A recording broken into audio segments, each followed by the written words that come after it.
It was the start of the summer holiday, but Alice River was not excited at all. Usually she loved the long break, but not this year. Alice was moving to a new house. She'd already said goodbye to her school, her teachers and her friends. Now she had to say goodbye to Lily, her next door neighbour and best friend.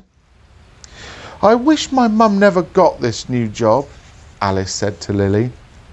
"Be careful what you wish for, Alice," warned Lily. "Wishes sometimes come true. Your mum needs this job. Without it, you'll have nowhere to live." "I know, but I'll never have a friend as good as you.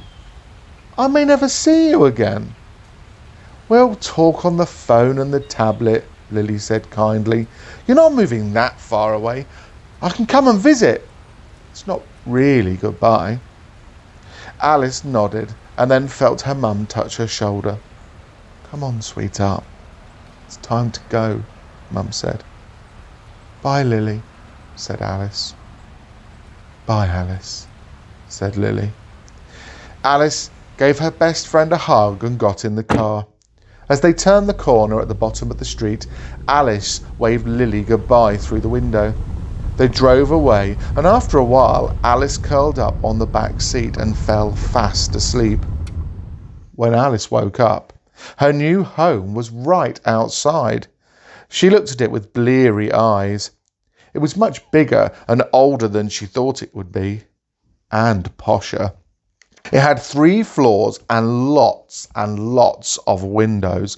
The front door stood under a porch that was held up by 2 stone pillars. You even had to walk up some stairs to get to it. On the very top of the house, sat in the middle of the roof, was a glass dome.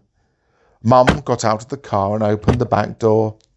Alice leapt out onto the gravel driveway and looked around her. The house was sat in the centre of a huge garden. There were bushes, trees and flowers everywhere. It all looked a bit overgrown and uncared for, but Alice still thought it looked beautiful.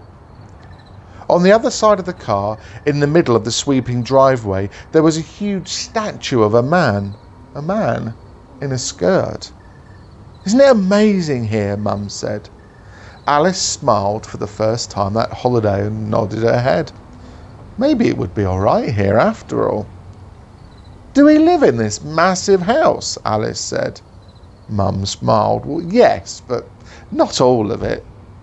"Who else lives here?" "Mr. Wallace. That's who I'll be working for. Now, I must warn you, Mr. Wallace is..." "Is what, Mum?" "Well, let's just say he's a colourful character."